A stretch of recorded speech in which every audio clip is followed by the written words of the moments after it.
I caution you to hire people that you know and to really vet them as a new employee, a new person. Make sure that they're signing contracts and non-compete agreements and all that kind of stuff before you move forward with employing them or move forward with hiring them into your business.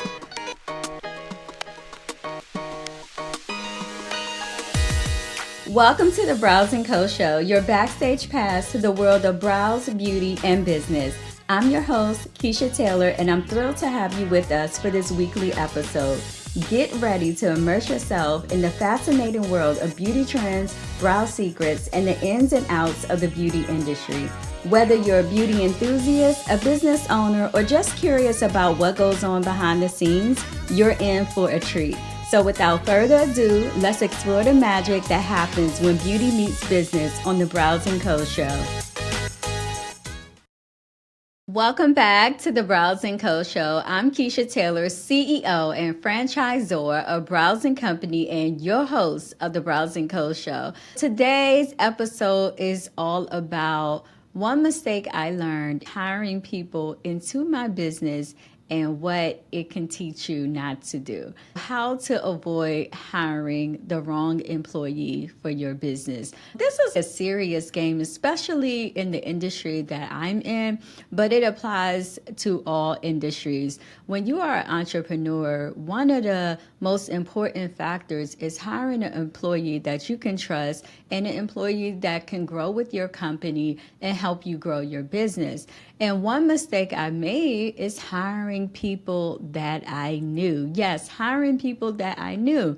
And I just want to put this information out there because you might be starting your business or you might already have a business and you might be thinking about hiring someone you know. And sometimes it's a bad thing. Sometimes you got to look into the red flags of things, look at the overall picture and the overall health of your company. I'm going to tell you the story, and maybe this will help you make better decisions in your hiring process. The reason why I say try to avoid hiring people that you know is because, let's be truthful, they take advantage. You may take advantage. You know them. You know everything about them. And it's hard to really form an employer-employee relationship when you actually know the person. One time I was in this class because I still take classes. I take classes all the time because entrepreneurs still have to learn. When you're in business, you still have to learn. You still have to hone in on your skills and you still have to grow your business. So I was in this class. It was actually a permanent makeup class, okay? And I was in this class and I already had my business, but I was in there to learn more skill sets. And there was some beginner people in there.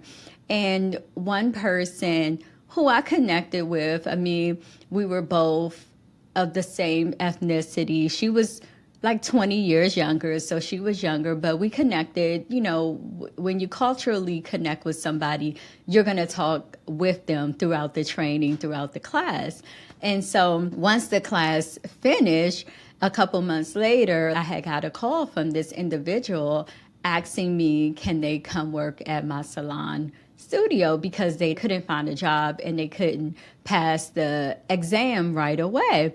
So you didn't need a license to work in the state of Maryland. I did see potential in this individual. I'm the type of person, when I see a young person hungry and wanting to thrive and really want to put themselves out there and grow and blossom into this big individual, I get excited because I know, based on my experience, that I can help that type of person. And so I knew that when this person gave me a call, I never thought about hiring another person. I already had a person that was very trustworthy in my business, that started with me from the beginning and grew with me over the years. I already had a great person that worked with me. I was like, okay, well, maybe this person can be great too. They just need a push. They may need you to help them grow. Long story short, I met with the person and I showed them around my studio and I offered to bring them on as a W-2 employee.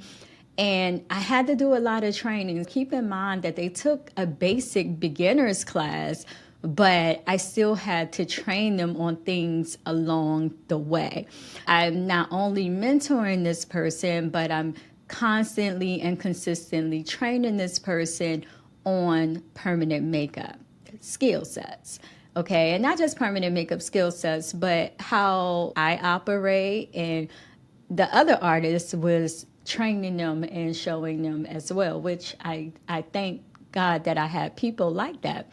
After a good year, everything was going good. This person actually had trouble getting booked, but then became really great and booked out as an artist and did really great at Browsing Company. She did really great. Then I believe in not micromanaging people. I don't like to micromanage people. If I have to not be able to trust you and stare over you and watch your every mood, then I don't feel comfortable as an owner or as a manager. I can't hire people that make me do that. So the people that I had, they worked independently. They were great at what they did, and they got awesome reviews, and they had clients coming back for more, which an owner loves that. I pretty much left them on their own to work, and I did not micromanage them. Now, one day I had a big order, and so I decided to go in on a day that they were both off. So I wouldn't bother them putting the order away and recording the par levels of everything. And I go and I enter my salon suite. And like I said, that person was off of work, and that person is actually doing a service on someone. I'm shocked, and I'm like, what are you doing here? And I go back. I always have my computer with me. So I go back and I look on the computer and I see that they don't have a scheduled booking. So ultimately, what this person was doing was coming in on her days off and operating her own business out of my suite location when she was a W-2 employee. No, she was not paying booth rent. No, they weren't a 1099 employee. That was just pretty much what they did.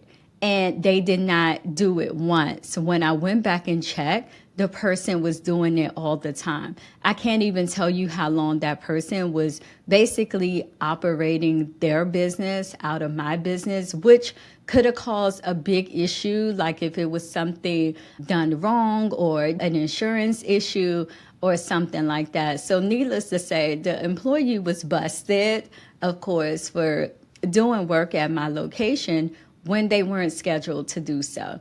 I'm very upset at the time. Of course, I let them finish up that client. The client doesn't know what's going on. It's not the client's fault. The client have no idea. So I questioned that person, and they try to like feed me like a whole bunch of stories. But all in all, people in the building noticed that the person was coming in on days that we were not open. They were seeing clients behind my back and operating their own business. When approaching this person in that kind of way, they just quickly turned on me and decided to like get their own business. And what they did is they stole like the email list and the client's telephone number out of my booking system. And they contacted all of the clients to come see them at the new location. And of course, the clients don't know what was going on. Of course, like that wasn't, like I would never involve clients in something like that. But for one, the person was operating illegally out of my business in that kind of way. Number two, they violated HIPAA. They went into my system and they stole clients' information and recycled it back to them.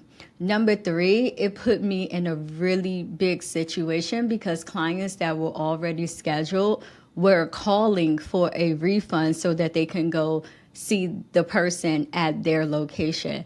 It just really put me in a situation not to hire people like that and not give people an opportunity to come work at Browsing Company and come mentor and train under me, because that is like burned to the 10th level. And I never really spoke about this.